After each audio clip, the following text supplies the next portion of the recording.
Viking fans, today I'm going to talk about the 5 guys that have to prove themselves on the Vikings offense. Let's get started.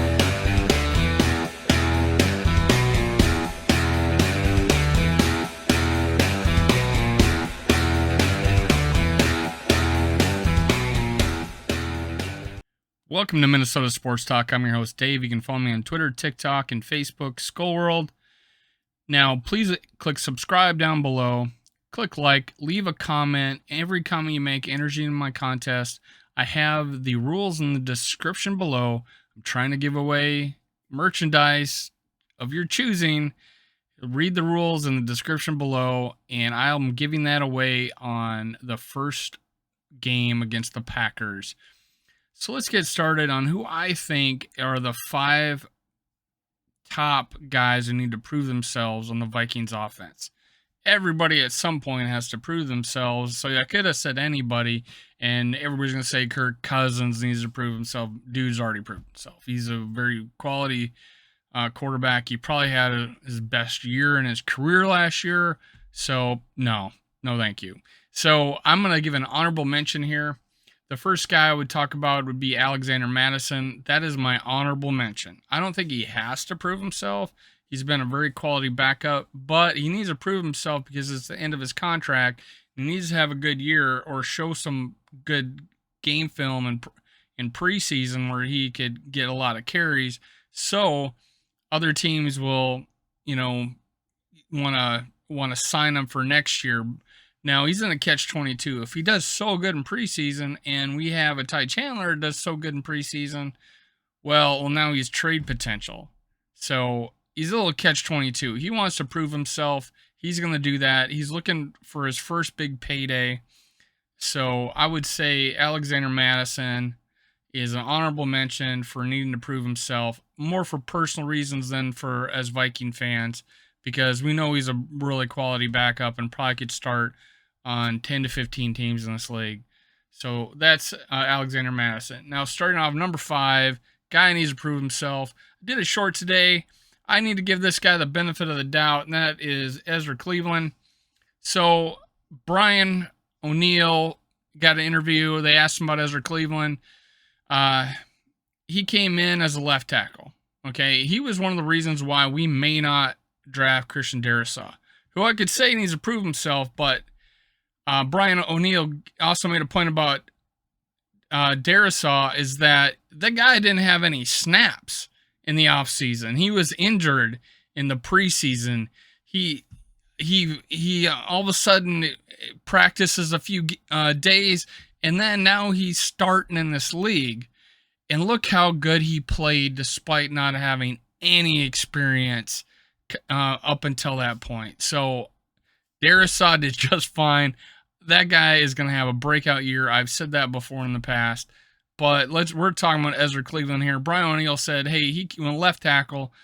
One of the reasons why we may not drafted Darrisaw because we would have put him out at left tackle, but we kept him at left guard. But people don't remember that when he came into the league, we moved him to right guard.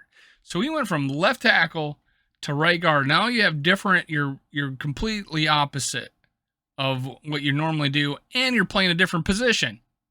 You're completely opposite, left and right side. Now you're playing even a different position, so he's doubly in the red on that. Well, now we switch him to left guard. Well, now he's back in more natural left position. However, now he's left guard. So I give him a second year in the same position. I expect big things from him.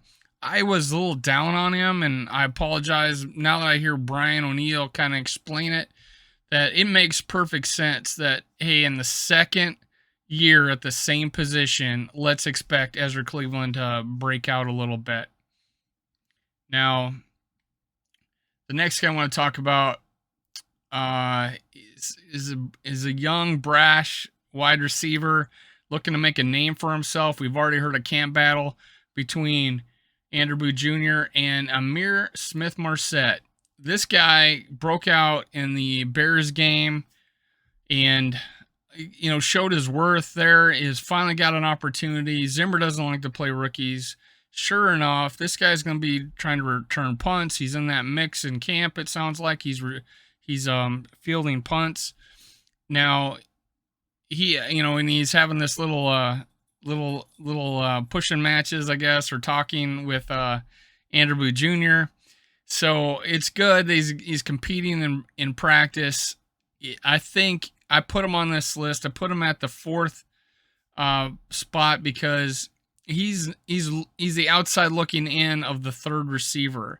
Okay, so we got KJ Osborne. Amir Smith Marcel is right there. Probably similar talent, different physical size, but he could be a 3rd receiver in this league. But there's guys behind him, like BC Johnson and Jalen Naylor, and some of the other guys that have been on practice squad before could pass him up. So he's looking behind him and ahead of him. So he really needs to prove himself, get into that mix, at least solidify his 4th receiver spot. I think Amir Smith Marset's still got things to prove. And I think he set those expectations because he did give us a taste in that last game against the Bears. So I think he's got a lot to prove for us. Now, the 3rd guy going in is Irv Smith Jr. He did a press conference, talked a lot about tattoos. Didn't hear a whole lot about his off-season work schedule. I hear it was good. I hear he worked hard, so that's good. But I want to hear more about what this team's going to do with you in this offense, how you're going to contribute.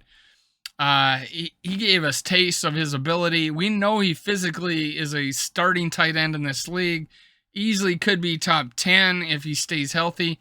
That's the thing. He needs to stay healthy. I'm not saying he needs to prove himself to be healthy. I think those are kind of freak occurrences that you may not have anything to control that, but your play. So he's given us a taste, much like Amir Smith Marset. He showed he's got physical talents. He's yet to prove it over a long period of time, getting most of the reps. He's going to get most of the reps. He's going to be the starting guy.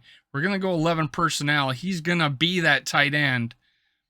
Let's see it. Irv Smith Jr.'s got to prove it. He's the 3rd guy on this list. 4th guy on this list, number 2. I actually got 2 guys because they're kind of fighting for the same position, and I couldn't get a picture of these guys in Viking uniforms. So Jesse Davis and Chris Reed. Jesse Davis on the left, Chris Reed on the right. I think Chris Reed is a starting right guard in this league. He just hasn't had the consistent opportunity yet to do that.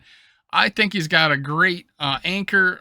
I think he's hard to move. I think he's a strong individual. I think he can move bodies. I think he's a perfect fit at right guard for us. That being said, Jesse Davis has taken the number 1 snaps. However, today, Jesse Davis with a knee wrap on the sidelines. Chris Reed took his first team snaps. So this could be a situation of maybe a embarrassment of riches. We haven't had depth at offensive line. Now, keep in mind, we've had a couple positions that we didn't have anybody to fill those positions. We're throwing guys in there. Now we have actual competition where we're not too worried if one of these 2 guys starts. I'm thinking Chris Reed's the better player. Jesse Davis has been a starter in this league at tackle and guard. I don't think he played particularly well at either. Probably better at guard. So going forward, if Chris Reed wins the job, Jesse Davis will be a fine replacement, and he can play tackle. He's that guy I want on the roster that can play guard or tackle and, help out the team when someone goes down. But I think Chris Reed's the better player out of here. One of these guys has got to prove it to me that they're the right guard. I put these guys at the number 2 position. I'm needing to prove it. Last guy, always and ever will be, until he's off this team or signs a new contract, one or the other. Garrett Bradbury needs to prove it. I'm going to say this. Everybody knows I'm going to say this. You were thinking in your head this whole time, when is Garrett Bradbury going to be on this list? Nobody needs to prove it more than Garrett Bradbury. You can run block. That's great. You're mobile and you point at defensive players very well. So I guess you know the checks and you know the reads. And when you came in this league, we heard about it is how bad you sweat and you had to put powder down your pants. That was the big story when you were a rookie. It was a funny story. Embarrassing for you probably. But now here you are in the last year of your contract. We did not extend you for year 5. You're a first-round draft pick. That must have been a hard pill to swallow. But, that's about a 50-50 thing. Not everybody gets their 5th year extended because we're not going to pay you $10 million or whatever a year to play like you have. Now, you are to prove it to either get that contract with Minnesota on an extension or to get signed by another team, hopefully to a starting role. Now, I've seen people rank you in the top 16, 18 centers in this league, but I've also seen you rated one of the lowest centers in this league in Pro Football Focus. So you need to prove that you can pass block, have that anchor, just like you are being known to be a running back and a force in the running game. Nobody's seeing that because all we were seeing is Akeem Hicks knock you in the backfield in Kirk Cousins' lap. We need a guy to protect Kirk Cousins up the middle. Be that guy. Hopefully, and what we heard is that you gained weight for this. Hopefully it was good weight. Hopefully it was strength. Hopefully it was in that legs of yours. Let's get you blocking in the passing game. I want to see it. No one wants you to succeed more than me. I want the Vikings to do good, and that means you do good. All right, that's it for today. I'll probably do another show on a camp recap. I did give you a little taste of Chris Reed taking some starting snaps. I haven't seen a whole lot out of camp today. They practiced at US Bank Stadium. So, hey, well, I'll have more hopefully tonight after people start writing reports. But that's it for today. Minnesota Sports Talk. You can follow me on Twitter, TikTok, Facebook at SKOL World. Make sure you hit subscribe, like, and leave a comment. Enter that contest. Ring the bell so you never miss an episode. I'm out of here. SKOL Vikings. See you next time.